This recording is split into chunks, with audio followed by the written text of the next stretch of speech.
Today on Sekulow, the Biden administration says to prepare for a world where Iran is a full nuclear power.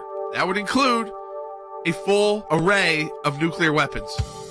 Keeping you informed and engaged, now more than ever. This is Sekulow. We have to prepare for a world, which we're doing now in consultation with our partners from the region, about a world where Iran doesn't have constraints on its nuclear program, and we have to consider options to dealing with that, which is what we're doing, even as we hope that we can get back to the deal. That is by far our preference. But as I said, Iran is giving us its answer by what it's doing and not doing every day, and we need to take that into account. We want to hear from you.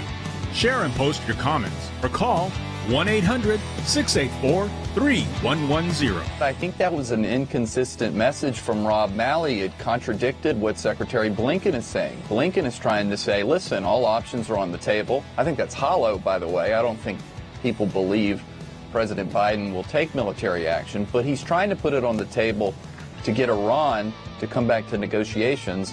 But Malley seems to be saying we might need to accept another world, and that's dangerous. And now your host, Jordan Sekulow. Why do we have to accept Iran in a world where Iran has zero constraints on their nuclear program? That would mean an Iran with zero constraints on a nuclear weapons program. Let me tell you what that becomes. That becomes a nuclear Saudi Arabia, a nuclear UAE, a nuclear Qatar, maybe a nuclear Jordan, possibly Egypt. Why? Because those allies of ours that we work, and we have this group, of course, along with Israel, that we work with to, in that region of the world, isolate Iran, is not just going to sit there as ducks to be picked off by a dangerous Ayatollah and his Iranian Revolutionary Guard fully nuclearized. But yet that is who you just heard is Robert Malley. He under the Obama years negotiated that JCPOA, the 2 pages of bullet points. He is now doing interviews that are in direct conflict with our Secretary of State, Tony Blinken, right now, saying that, well, we just have to, if we can't get back into the deal with Iran, they're just going to be a full nuclear power. Now, Dad, there's a lot to unpack there, as well as to unpack with where Tony Blinken is meeting with the foreign minister of Israel, and he's saying all options are on the table when it comes to going from sanctions to covert or direct military action when it comes to containing Iran's nuclear program. And let me remind our listeners, Dad, that Israel has made the statement that they will never allow Iran to have a nuclear weapon. So that ups, again, it kind of increases the pressure on this situation. Well, it does increase the pressure, but I think we have to take it even a step further here, Jordan, and that's this. You've got to look at the situation now from the eyes of the entire Middle East region. It's not just Israel. It's the Middle East region that's at play here. And I wonder, and this is just kind of, walking through this, are we at a situation now where as Iran ups the ante and the United States lowers the pressure, which is precisely what's happening here, are we at a situation where what we're going to see develop, and is a nuclear region, and that bodes for a lot of problems. Now, there was diplomacy going on during the years of the Trump administration. It was unauthorized. It was by John Kerry. I don't know what Malley's interest was. We have a lawsuit on that. Right. Go ahead. Malley was a part of it. Kerry was a part of it. You also had the former energy secretary as a part of it. We filed, again, so they were doing this under the Trump years. Remember, there were violations there. Like, is that the violation of that Logan Act that we've talked about so much? But trying to undermine the Trump administration's efforts directly in their negotiations with Iran. They put an end to that. So Robert Malley was there. Kerry was there. And, of course, now we've got Jake Sullivan, Malley, and Kerry all back together pushing this deal. But let me just tease this out to you. Do you think it could just be a scare tactic so that they ultimately have a reason to give Iran that $10 billion to start the negotiations again? Think about it a little differently as we come back from this break. And if you want to talk to us on air, 1-800-684-3110 on this inevitable nuclear Iran that the Biden administration is announcing. 1-800-684-3110. Iran was the focus of talks Wednesday at the State Department between Secretary of State Antony Blinken and his counterparts from Israel and the United Arab Emirates. We are prepared to return to full compliance with the JCPOA if Iran does the same. What we are seeing, or maybe more accurately not seeing, from Tehran now suggests that they're not. Time is running short. We are getting closer to a point at which returning to compliance with the JCPOA will not, in and of itself, recapture the benefits of the JCPOA, and that's because Iran has been using this time to advance its nuclear program. We have to prepare for a world, which we're doing now in consultation with our partners from the region. Again, I'm sure we'll talk more about that, about a world where Iran doesn't have constraints on its nuclear program, and we have to consider options to dealing with that. If a terror regime is going to acquire a nuclear weapon, we must act. We must make clear that the civilized world won't allow it.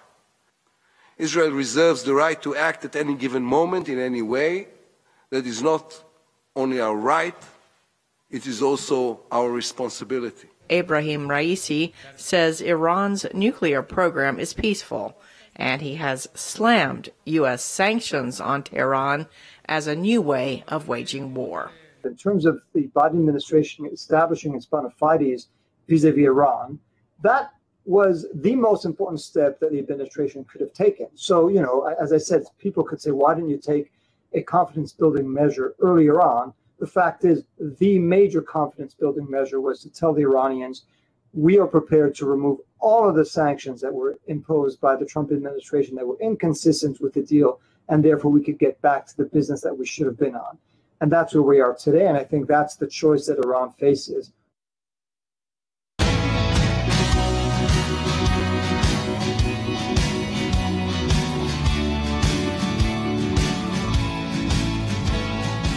So I want you to compare and contrast these two statements. And then Rick Grenell is going to be joining us the next segment because I really want his insight on this. Because here's the Secretary of State, Tony Blinken, at a press conference with Israel and the UAE just yesterday. Take a listen.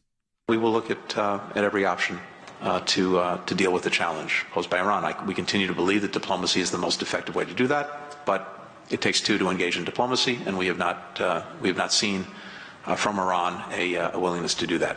Let's remember that Iran last week did offer up the potential to re-enter the negotiations if $10 billion was unsealed. So they had assets frozen in the United States they can't get access to. Some of that is $10 billion. They said if you unfreeze those assets and provide those back to Iran, we will go back to the negotiating table with the U.S. So that is on the table. We're not getting any direct comment yet from Blinken on that offer. But then you have Robert Malley. He's the lead negotiator yet again when it comes to Iran and the nuclear deal, if you will. He was the lead negotiator for President Obama. This is a very different statement he made the same day as Tony Blinken yesterday, Bite 6. We have to prepare for a world, which we're doing now in consultation with our partners from the region, about a world where Iran doesn't have constraints on its nuclear program, and we have to consider options to dealing with that, which is what we're doing, even as we hope that we can get back to the deal. That is by far our preference. But as I said, Iran is giving us its answer by what it's doing and not doing every day, and we need to take that into account. I mean, Dad, to prepare for a world where Iran has unconstrained nuclear power, which means also unconstrained nuclear weapons, what Robert Malley kind of says that straightforward, like that's just a matter of fact, that would mean arming most of the Middle East. That's exactly right. And as I said earlier, that's going to require a raise of the level of tension in the region. So the Middle East becomes, it's already a tense situation, and it becomes a real powder keg. Now, what's interesting here is we got on this early when we found out that there was basically other negotiations going on when the president was President Trump. And Andy, as you know, and you've been supervising this, we filed a FOIA request, which ended up in a federal lawsuit. In fact, there was a status conference on that lawsuit this week because we want to know what has been agreed to by other parties here. Because I'm not quite sure, to tell you the truth, that this wasn't being negotiated out the whole time. Well, I think you're absolutely right, Jay. We filed a lawsuit in federal district court in Washington, D.C. to find out exactly what Kerry, O'Malley, and the Energy Secretary were talking about in these back channels of communication during the time that President Trump was president. And, of course, that would have been an illegal thing to do. You have no right to negotiate when you're outside of the government on behalf of the government. But who knows what kind of deal that they were working out, and appears to have been resurrected now with O'Malley back in power as the special envoy to Iran and Kerry as the climate czar and so forth. They are now resurrecting the deal, which is essentially to sort of throw the towel in, it seems to me, and say, notwithstanding what Blinken is saying, O'Malley said we got to prepare for a region that Iran has nuclear weapons. Well, that creates a powder keg out of the Middle East that's already a powder keg. That creates a situation in which Israel has said, Israel has said that it will not tolerate that. So if the Israelis are not going to tolerate it, why should we? And I want to look at it too this way, because I really do believe that when we need to take this, yes, you can take it at face value, but then look at the conflicting comments. Is this the way the Biden team is attempting to sell this to you, the American people, who don't like this Iranian nuclear deal, who don't trust the 2 pages of bullet points that was initially negotiated out, who know that the inspectors were never able to do their job?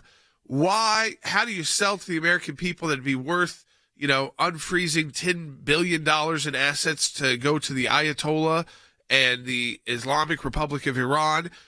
You scare them, and you scare them by having Robert Malley go out and say, you know what, if we don't get to this negotiation, which will cost $10 billion, but really that's just frozen assets, so it's net zero technically to the American people, if you can believe their math, is that, we're going to have to spend the $10 billion to get to the table because we can't allow a unrestrained nuclear Iran. So, Dad, I always look at it that way in Washington, is that they are setting this up, that it's not an accident that they have conflicting statements when they're talking to different audiences. No, precisely. Of course not. And I want to reiterate that. These are coordinated statements. These are not accidents. These are not misstatements. These are coordinated statements from the various players that are, in this particular case, very direct. And now the question is going to be, and I'm going to go to Than Bennett on this, our Director of Government Affairs, and that is, what is the reaction of Congress to all this? Because there's doublespeak, but I think, as Jordan said, it's doublespeak with a purpose. Yeah, couldn't agree more. I mean, part of the reason that I think that Jordan's correct on this is because Iran, with zero constraints on their nuclear capacity, has always been the goal for this regime, Jay. I mean, think back to the Obama-Biden administration. That was the entire reason that the JCPOA was put forward in the first place. I mean, I won't go through all of it, but you had a 10-year sunset on all the restrictions in it. You allowed Iran to inspect their own facilities. You had side deals that gave them notice of inspections. Jay, so the deal itself, even if you thought Iran was always going to comply with it, actually guaranteed that they became a nuclear power. That was the goal under the Obama administration. I have no reason to believe that it's any different now. So the scenario that Jordan puts forward, where this is now justification that we've got to get back into the deal to constrain Iran, it makes perfect sense, because even if they get back into the deal, Jay, what does it do? It allows Iran to be a nuclear power, and even if they comply, maybe it pushes it down the road just a couple of years now, although I think all of us know that we won't comply. So you've got to look 2 or 3 layers deep. And Jay, again, this is why that FOIA that we have out there is so important. I would just maybe pose this question to our audience. Can you imagine if Secretary Pompeo was now doing what Secretary Kerry was doing during the Trump administration? Just imagine the reaction. Yeah, now, it's interesting because I'm reading this. So from our FOIA, this is what we put. President Trump in 2019 sought to open a back channel of communication with top Iranian officials and saw the UN General Assembly meeting in September as a potential opportunity to diffuse escalating tensions with Tehran, but the effort failed. Now, remember, this is exactly why, precisely why the president put on those very tough sanctions on Iran, which were crippling the economy. 2 months earlier, however, a different back channel was thriving in New York. Iran's smooth English, this is from a newspaper report, smooth English-speaking foreign minister Mohammad Zarif met with Robert Malley, who was President Obama's Middle East advisor, in an apparent bid to undermine the Trump team and lay the groundwork for a post-Trump relations. And now we have filed a federal lawsuit on that, Andy, because there's all kinds of legal questions, and even maybe some criminality involved. In that, we got to see what the evidence is. I'm not a huge fan of the Logan Act. I think there's some real constitutional issues with it. But I will say this. This is not no accidents here, but our lawsuit could not be more timely.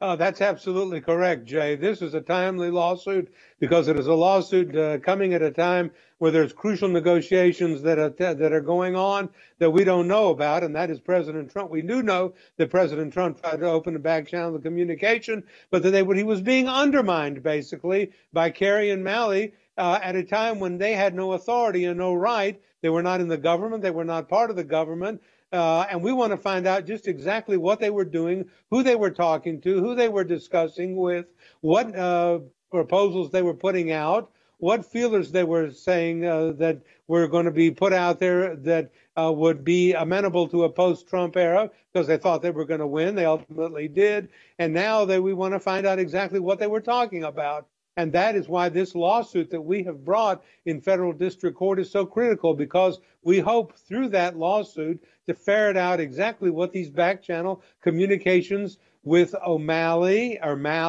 and with Kerry were. You know, it's interesting. Celia on Facebook wrote in, the administration sold us out to Russia, China, the Taliban. Now it seems like Iran. America last is the Biden foreign policy. Because take a listen. Here's Malley again. They're ready to not only this sounds more extreme than just the $10 billion in frozen assets back to Iran. Take a listen to what they're willing to do to get back to the negotiating table. 17. We are prepared to remove all of the sanctions that were imposed by the Trump administration that were inconsistent with the deal, and therefore we could get back to the business that we should have been on. So, Dad, remove all the sanctions that are inconsistent with the deal, influx the cash to the Iranians, which is what we know they want. This idea that, there's going to be an unconstrained nuclear Iran is the scare tactic, and then when you actually listen, they've got their plan. Exactly. And as I said, all of this is heavily coordinated. So let's not for a moment think that any of this is an accident. Jordan, it'll be interesting to see what Rick Grenell, our senior advisor on global affairs, has to say. But, hey, this is not no accidents here. This is all exactly what they wanted. Yeah, absolutely. So Rick Grenell is going to be joining us in the next segment of the broadcast. We're going to break this down with him. The conflicting statements between you've got our Secretary of State, and you've got the lead negotiator on Iran back again. Their conflicting statements, are they really in conflict, or is this the Biden plan? I mean, again, just to get Rick's analysis of this, because he's been at both the State Department, he's been in the intelligence world, it's going to be very helpful when we come back from the break. As always, I encourage you to stay updated about our lawsuit, the FOIA, in this matter on ACLJ.org. Be right back. In my time in service, both as the CI director and the Secretary of State, I watched the good work that the ACLJ was doing here in the States and all across the world. The ACLJ's work at the UN, overseas with the European Court of Justice, is incredibly important. We have on our team lawyers, non-lawyers as well, that are policy experts. They are all engaged in foreign policy issues. We have been focused on protecting the nation state of Israel, particularly before the United Nations. We don't shy away from the battles that are going on at the UN and just complain about them. We actually try to go in and do something positive and actually affect change. The risk of an incomplete or unsolid relationship between the United States of America and Israel is real. Israel is very important to the ACLJ, and we will always fight for Israel's rights. We had a series of cases at the European Court of Human Rights, primarily dealing with religious liberty. And as Secretary of State, I saw this too. Nations that had more religious freedom were on firmer footing. They had better democracies. America has always been the world leader in religious liberties, in freedom of conscience and freedom of speech. We've taken the First Amendment, and that has been our cornerstone. It's to defend the rights of people of faith and others that are having their rights abused. We not only hold our government accountable, but we hold other governments accountable. You have to keep the battle going when it's not cool anymore. when it's not the number one story on TV. You have to actually be committed to finding it out, or else you'll never win. The ACLJ's front and center on this, whether it is going after the deep state, whether it is litigation that we're engaged in. Your support of the ACLJ enables us to do all of this. Go to aclj.org today. That's aclj.org.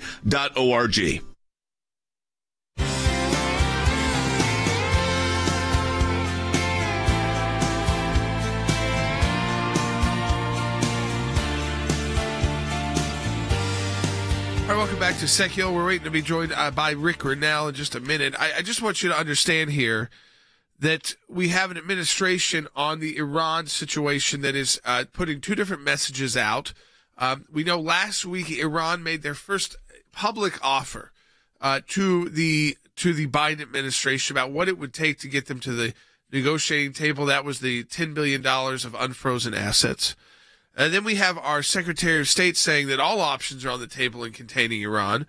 But we also have the lead negotiator on the Iranian nuclear deal. Let me just play the short version, Byte 17. We are prepared to remove all of the sanctions that were imposed by the Trump administration that were inconsistent with the deal, and therefore we could get back to the business that we should have been on. So, if we removed all the sanctions, and this is someone who believes that if we don't do that, that Iran will have an unrestricted, uncontained nuclear program. That includes a unrestricted nuclear weapons program. Yeah, I think that's exactly the problem. I think that's the exact problem here. And when you say unrestricted, what does that end up meaning? I mean, does that mean that Iran is going to be in a situation where we know they're going to, listen, under the JCPOA, they build an Iranian nuclear arsenal at some point. They're given a green light. So this buying time does nothing for a region, Andy, that doesn't think in days, but thinks in decades and generations. That's the thing, Jay, that people don't understand who are not historians and who don't read history. In the Middle East, you don't think of things in terms of days. You think in terms of eons, eternity, generational thinking, and thinking in the very long term. The Iranians have bided their time. They've gone through the horrors that they faced at the Trump administration, who clamped down on them. And they said, this too will pass. It always does. And then Biden comes in, and as Jordan said, is giving conflicting or seemingly conflicting signals. Blinken says one thing, Malley says another, and the Iranians sit back and they think extortion. You give me the $10 billion, I'll come to the table. But they don't think like that. We don't think like they do. We have to begin to think in historical perspective. They bide their time. The difference between a radical and a moderate is patience. And they've got their patience. And it looks like they're going to get what they want, Jay. Let me bring in Rick Grenell, our Senior Advisor for Foreign Policy and National Security. Rick is joining us by phone today.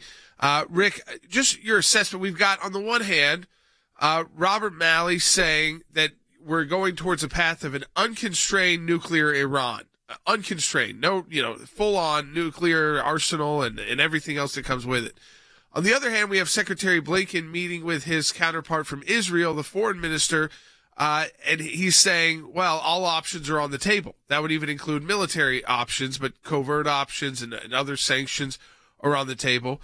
And so we take these two statements. We also know last week that Iran made the offer, Rick, of if you unfreeze $10 billion in assets, you can get back to the table with us. I mean, so there's a lot of conflict here, but what I think is that this is, the way I'm reading this, Rick, is that this is a way that the Biden team is trying to ultimately sell this to the American people. Like, if we don't give them $10 billion, if we don't do what they want to get back to the negotiating table, we will have an uncontained nuclear Iran. Well, this just harkens back to the Obama negotiations, where everyone on the U.S. side that was involved messaged constantly to the American public and to the Iranian public and the public in the Middle East, was that we want a deal. And the goal was a deal. And when you enter negotiations, I've done thousands of diplomatic negotiations. And when you walk into the room and you actually announce that you want a deal, and that the goal is a deal, then the other side hears that you're willing to do anything as long as there's a deal. And they have us over the barrel because the Biden team is desperate to pretend like they've come to an agreement. We've talked about the warnings of consensus, and that's where we are with the Iranian regime. The Biden team wants consensus with the Iranians, which means they're going to stake out a position, we're going to stake out a position, and we're just going to cut it in half. And that doesn't protect America, it doesn't protect Israel. It's a dangerous, slippery slope. You know, Rick, one of the things that, of course, I'm concerned about is that we're already in a region that is highly volatile. And let's face it, I mean, it's a powder keg. And adding a nuclear Iran to an already very contentious and very dangerous neighborhood just ups the risk factor, not just for Israel, but for other of our allies, our Arab allies in the region, and ultimately the United States.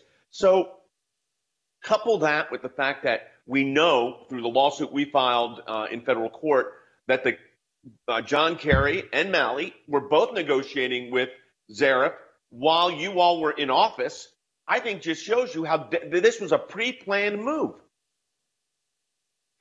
Well, thank God for ACLJ and the courage that the team brings, because without filing these lawsuits to demand transparency, to demand that we understand and hold, let's be honest, ACLJ is holding the Biden administration accountable. And that is so crucial right now. Organizations like ACLJ have to be supported by our listeners, because without holding the Biden team accountable, we won't know what they're doing behind closed doors. And Jay, you're exactly right that we are sending terrible messages, and we have Arab allies. Make no mistake, the Trump administration created more Arab allies because you look at the Abraham Accords. And the Abraham Accords were important because it said that Arab allies of the United States were desperate to move on and create peace in the region. So Saudi Arabia and the UAE and Morocco and a whole bunch of countries Sudan even, were desperate to move on away from what Iran is trying to create in the region, which is instability. Rick, one final thing here, and I want to talk about the Balkans, if you could stay with us through the first 5 minutes of the second half hour. But a final thought here, too, on this issue with Iran. Should the American people under this administration, the Biden administration, I mean, I don't feel like the Robert Malley line is really where the Biden team is. I don't feel like they're just going to throw up their hands and say, oh, unrestrained nuclear Iran. I feel like they're going to do everything they can to get back to the negotiating table. And Iran has finally offered what they want in return for that, which unfortunately to me doesn't seem that far outside of what the Biden administration would do in, releasing $10 billion in frozen assets. Yeah, releasing money that, the Obama-Biden team already did it before. They'll do it again. If it gets them to the table, money is no problem. We're seeing them spend like drunken sailors. So you're right. I think the money is going to be no big deal to the Biden administration. They'll pay it and get at the table. All right, we come back. We're going to ask Rick, too, about the Balkans, the situation there. Violence occurring after a historic peace and new engagement there between the Serbs, the Albanians, that Rick was leading the charge on for the White House as special envoy. We'll talk about that when we come back. As always, go to aclj.org.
keeping you informed and engaged.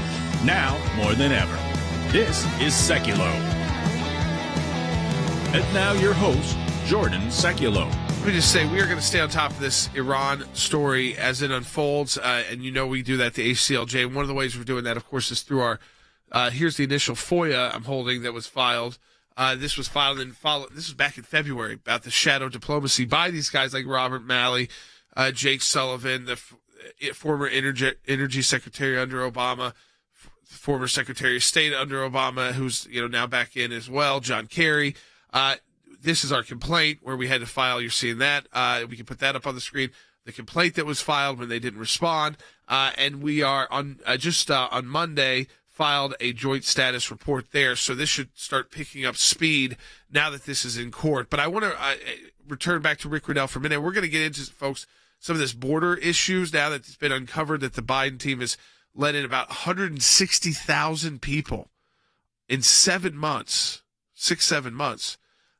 To the United States that crossed the border illegally, 160,000, and we're going to get into that in the second half hour of the broadcast. But I first want to go to Rick one more time because Rick, we didn't get to it in the last segment, but I wanted to let people update to you now. You've been the special envoy to Serbia and Kosovo and the Balkans, and unfortunately, like we've seen with the Abraham Accords that we were talking about. The Biden team not continuing to cultivate that historic new working relationship. Yeah, look, the Biden team has been MIA in the Balkans, and now what we're seeing is a lack of leadership. We've had over the last couple of days some incidents at the border, violence at the border between Serbia and Kosovo. There are local elections in Kosovo on Sunday, and so the political leadership in Pristina are trying to manipulate this by inflaming some of the tensions in order to look strong. I would urge the leaders in Pristina to abide by the Brussels agreement, to do everything they can to reject violence. I would urge the leadership in Belgrade, the Serbian leaders, to continue working with the United States and reject moves by Russia and China. They're offering enticing deals with Serbia, and Serbia must move away from Russia and China and continue their relationship with the United States.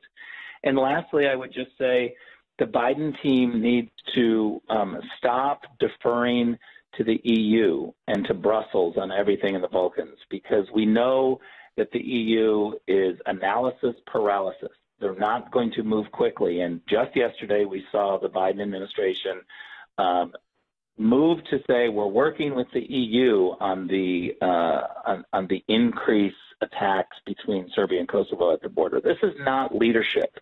This is a way to another reason that Biden is weak. Add this to the long list of Biden problems where they fail to understand the moment and they fail to step up and take leadership. They should have a presidential envoy for the Balkans.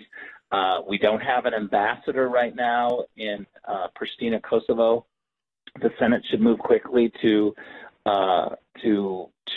confirm Jeff Hovenier, who is our U.S. ambassador Kosovo nominee.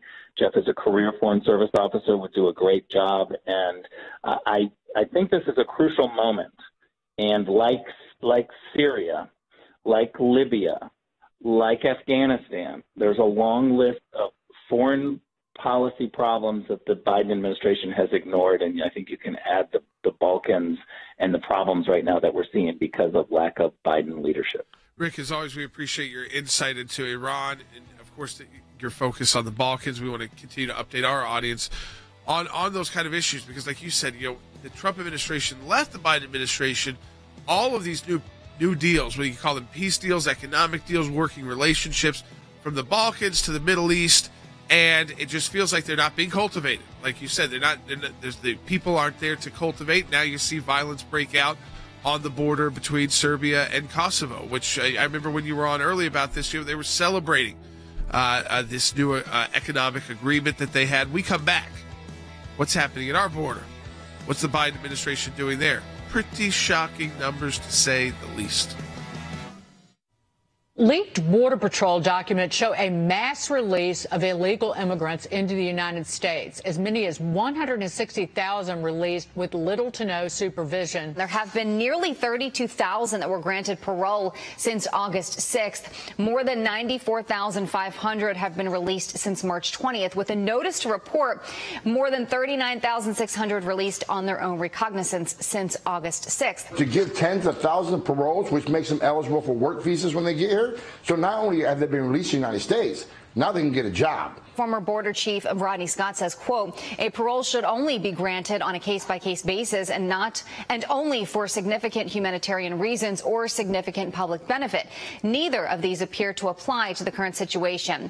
As a field chief, I don't believe I ever approved more than 5 or 10 in a year. What message do you think that sends to the rest of the world? So these people are going to call the relatives, the cartels are going to use this information. Not only you will be released, you can work and not be in danger of being arrested. Now we have a new thing happening. We got middle-class people from other countries deciding, I'm not even going to apply to come here in a visa. I'm going to walk through the border and trying to live a middle-class life in another country because we have no process. The Yuma CBP chief is reporting a surge in middle-class families now migrating from South America, saying, quote, they got off the plane and went to a cab or to a bus. They literally were driven up and just walked up and then turned themselves over to us. People that have money that just want to come to America say, forget the legal channels. Let's just come through the southern border. If they can do it, couldn't people who are trying to come into our country, for instance, for bad purposes, like terrorists and something like that, do exactly the same thing? The answer is yes. Especially after the Taliban takeover in Afghanistan. Oh, yeah. I mean, listen, we were saying for the longest time, why would anyone do it the right way? Now no one's doing it the right way.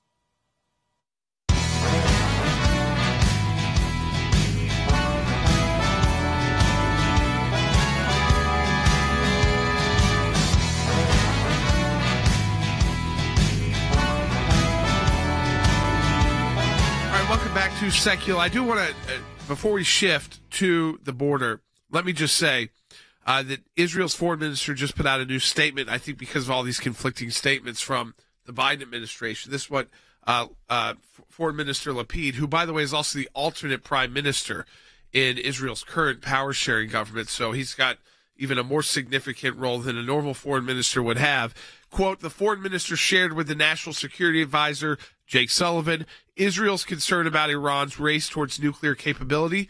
This is the key. This is new as of just a few minutes ago. And the fact that Iran is becoming a nuclear threshold state. That is from Israel. Dad, I know we're about to turn to the border crisis, but that just came out and we were talking about it from Israel. That's a new way of categorizing Iran as a nuclear threshold state. That means, when we started this talk under the Obama years, they've made a lot of progress and Israel's got great intel in their nuclear program. Now they are considered right on the threshold.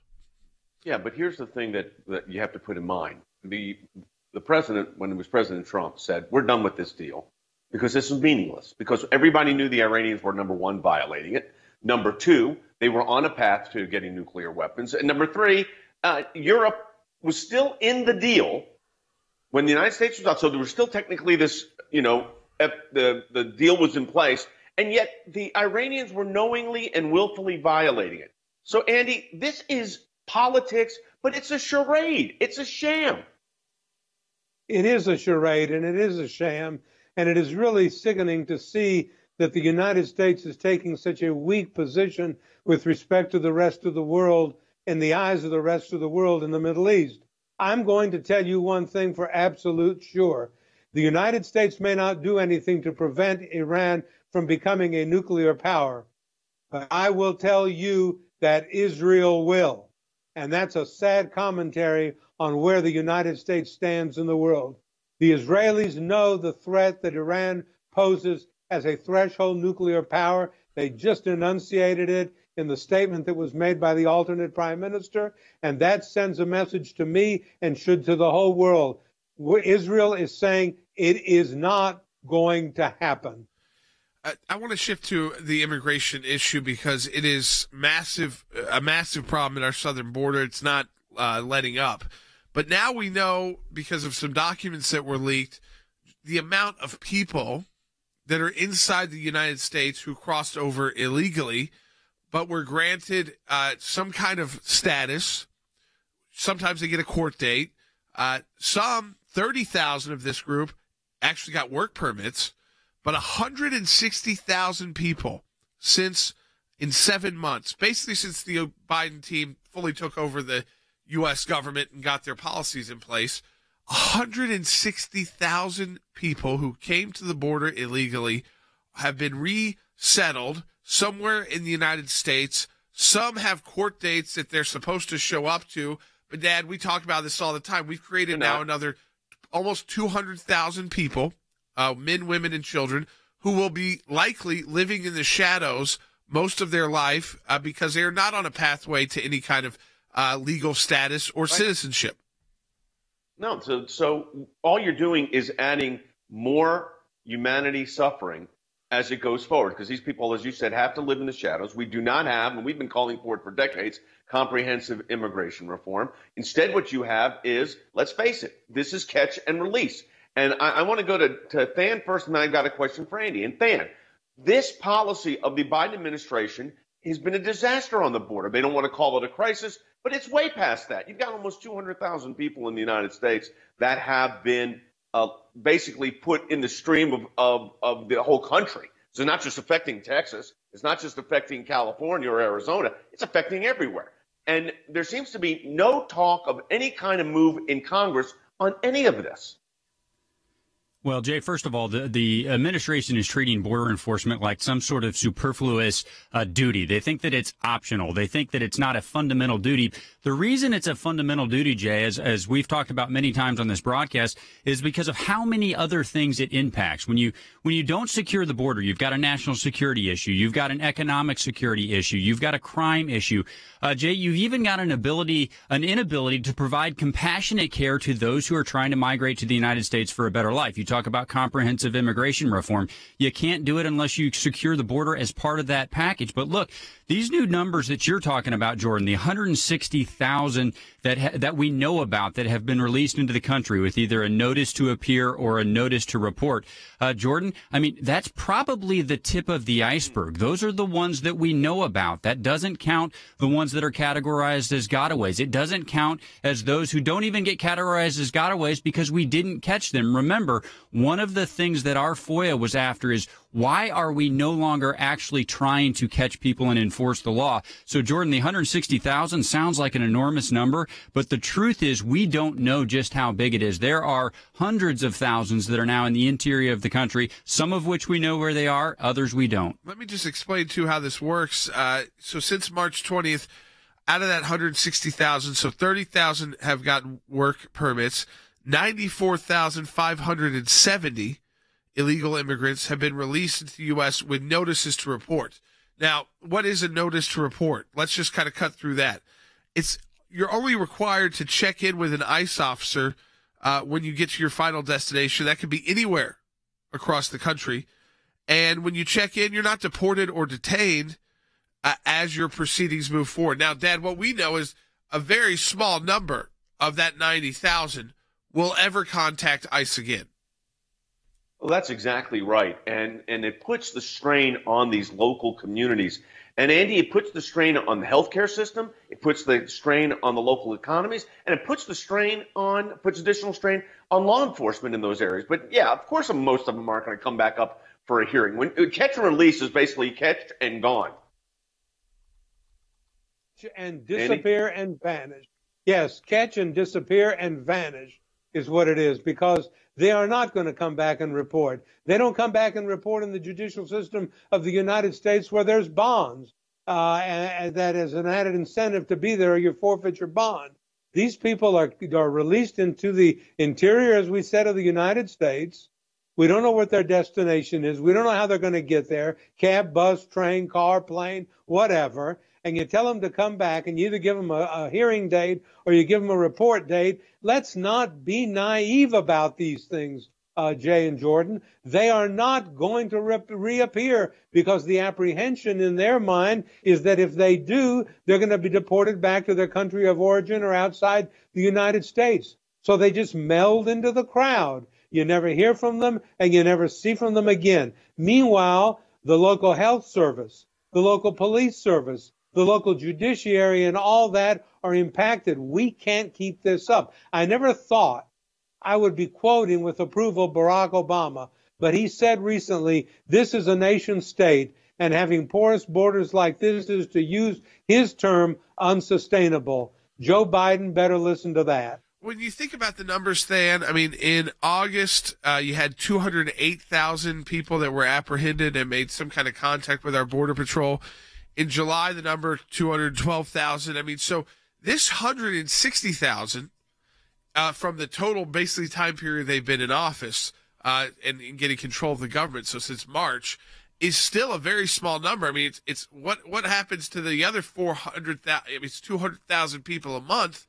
That are still going through this process. I mean, you can see this 160,000 number becoming a 300,000 number and then a 500,000 number very quickly if they stay on this kind of path. You know what's amazing to me, Jordan, is I actually expected that maybe these numbers would flatline a little bit, and I expected that not because I didn't think there would be a surge. Of course, there's going to be a surge when other people think that they're going to be allowed into the country. I thought there might be a flatline in these numbers, Jordan, because we knew that apprehension efforts were down. So I thought a lot of them would go unreported, unnoticed, unapprehended. Jordan, these numbers are exploding, even though the administration is very upfront about the fact that their enforcement efforts are down. Again, that's one of the questions that we're asking in our FOIA. So again, as huge as these numbers are, 208,000 one month, 212,000 the next month, Jordan, they're dramatically higher than even that. And if I could, just to circle back to something you asked just a minute ago, why doesn't Congress do anything? Well, I would tell you the most important thing that this administration should do doesn't require Congress. They could just put the migrant protection protocols back in place like the Trump administration had, and these numbers would start to decline. I know that, Jordan, because that's what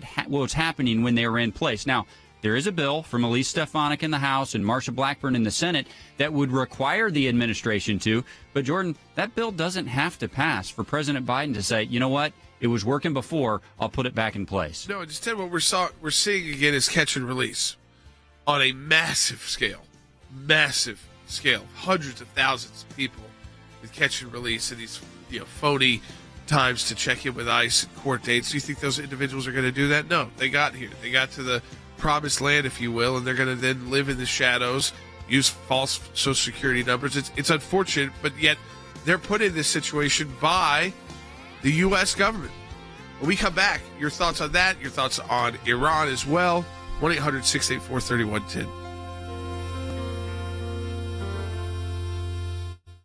There is a very serious situation on the border. Straining the already broken U.S. immigration system. This is a, quote, humanitarian crisis on steroids. Pretty clear we have a bigger problem now than we've had in years, and these policies have turned into becoming a magnet. The President of the United States still hasn't been to the border. The Vice President went to El Paso, long ways away from the epicenter. And the Secretary of Homeland Security says the border's closed and secure. Have to get control of our borders. Over 12,000 people from Haiti, Mexico, other countries. This is utter chaos. This is a huge failure of leadership, but one of the leadership things they teach us is that we have to think about what the military calls second and third order effects. In other words, how a decision impacts future results and how a poor decision can take a serious situation and make it even worse. The failure to protect the border, the failure to care about national security leads inevitably to a disaster. The problem is we don't have order and we don't have process. What they're doing now, the lack of process, the lack of border security, is actually inhumane, that in and of itself. It's failure compounded by failure. It is barbaric is what it is to do that. Yeah. I see them walking across rivers holding packages above their heads so that they don't drown in the water, or a child who's abandoned in a little reed basket. I mean, 12,000 people. They had a picture of a 3-year-old kid who's in basically a car seat and just left there. And this is horrific, and the Biden administration is clueless. They're encouraging people to come when there is no plan of action. Right. None of the process is being put in place here, and I think that process is what is failing, and we're failing at a miserable rate, and we're putting human suffering front page on the papers, and we look like, as a country, we have no idea what we're doing.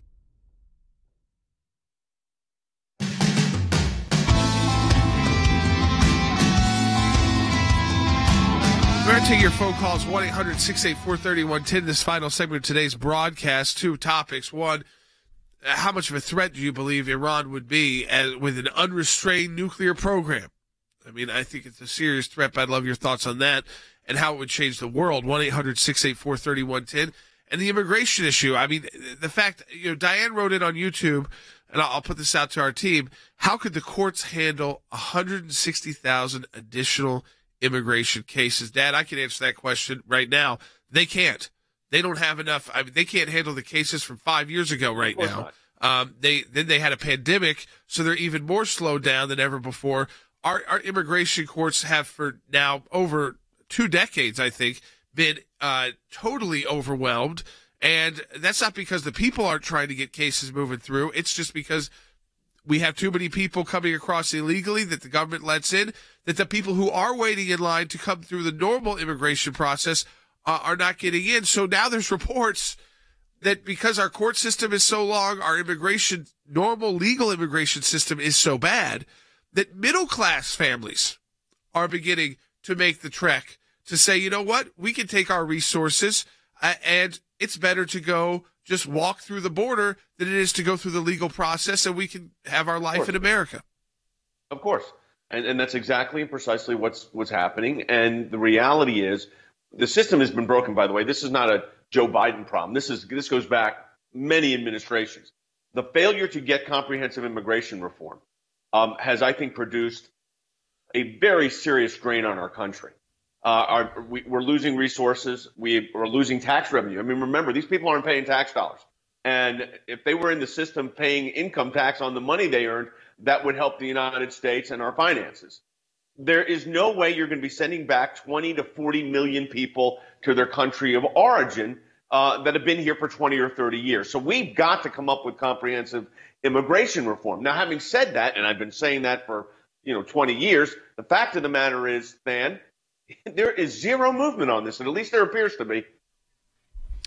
Yeah, it's been a hurdle that Congress has not been able to get over. But honestly, Jay, I think the answer as to why they haven't been willing or able to acquire the political capital to do it is actually pretty simple, and it's actually playing out right in front of us as we see now. I mean, you cannot provide comprehensive immigration reform or in any sort of a pathway or anything like that, Jay, unless part of the package at the same exact time is border security. Because if you do that, if you create a new pathway, if you create new programs or new visa allocations or raise the caps or any of that and say we will secure the border down the road, it never actually happens. You expand the numbers, people come across the border, and border security never happens. Actually, that's why I think over these last couple of years, Jay, there really was a pathway where what you're describing could have been accomplished, because we were seeing the numbers at the border start to come down. We were starting to get operational control over the border. And at that point, Jay, I really think the House and Senate, the Congress, would have been out of excuses. They would have had to tackle this in a meaningful way. But as it stands now, it's a more complicated measure, a more complicated effort than it's ever been before. But Will Haynes just pointed out, and this is true, this is basically de facto amnesty, Andy. I mean, the fact is, these court dates don't matter. The courts can't even handle them if they could. So, I mean, we're kidding ourselves if we think that this can just be, resolved by people showing up for a hearing. That is not going to happen. That's not the way this works. No, it's not. You're right. It is. It is amnesty. It's come one, come all. Walk over the border. Get a court date. Get a notice to appear date. If you get the court date and you do show up, the immigration courts and the immigration judges can't hear these cases in any meaningful fashion, in any expedited form. So you're basically in the United States, living, as we say, in the shadows, living for free off the resources of the land. You've destabilized that way the communities throughout the country because the healthcare systems are unable to bear this. The local law enforcement can't bear it. The judiciary can't bear it. And basically, you've opened the country to anybody who wants to come in. That is not the way you run a nation state. If, as President Trump said, if we're going to have a country, we have to have borders, and those borders need to be secure and not porous. President Biden takes an opposite approach. We have to recognize that. His approach is come one, come all. His own boss, Obama, said that is not sustainable. And you know what? It's not. Well, this is self-inflicted. I mean, because, Than, as you pointed out, the the new way, the negotiations that were done, the Remain in Mexico policy, the diplomacy that was done by the Trump administration to make this a better process for everyone, Americans and those seeking to come to America. And so it's not a humanitarian crisis. We're undone.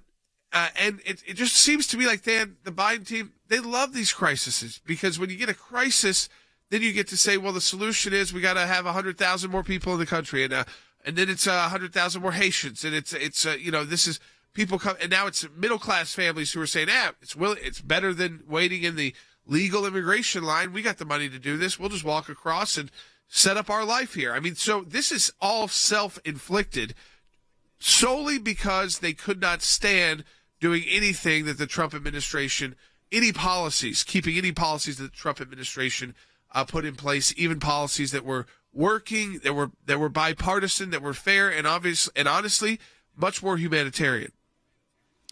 Well, Jordan, if the problem is solved, you can no longer run campaigns on solving the problem. And by the way, if your political opponent solves the problem or is the leader of the entity that solves the problem, you definitely can't run political campaigns on it. And I really think that got in the way during the last administration of the Democrat Party in Washington, D.C. being willing to be a part of the solution, because all of the signs were there, Jordan, that we were moving towards progress on this issue. I mean, the border was securing and there was a coalition building in Washington, D.C. to pass some of these reforms. And by the way, the ACLJ has been uniquely situated on this, and a lot of this is due to the work that you've headed up in the asylum space. I mean, we have long said you have got to stop the asylum abuse, not just to limit entry into the country, Jordan, but to actually make the asylum slots that are available go to people who are really legitimately running for their lives and need a better place to live and are coming to the United States for that opportunity. When you take those slots away and give them to people or bog down the court system with people falsely claiming asylum, what do, Jordan? You don't just create a national security problem. You actually keep the people who desperately need America to be that safe harbor for them. You keep America from being able to do that. Listen, this is just Barack Obama, President Obama, as Andy talked about just last month, at the end of the last month. So, I mean, just a couple weeks ago, talking about the border and how this is unsustainable. Now, he didn't do anything about it at the time and made it worse and, of course, criticized the wall. But take a listen. Immigration is tough. It always has been, because on the one hand, I think we are naturally a people that wants to help others. At the same time, we're a nation state.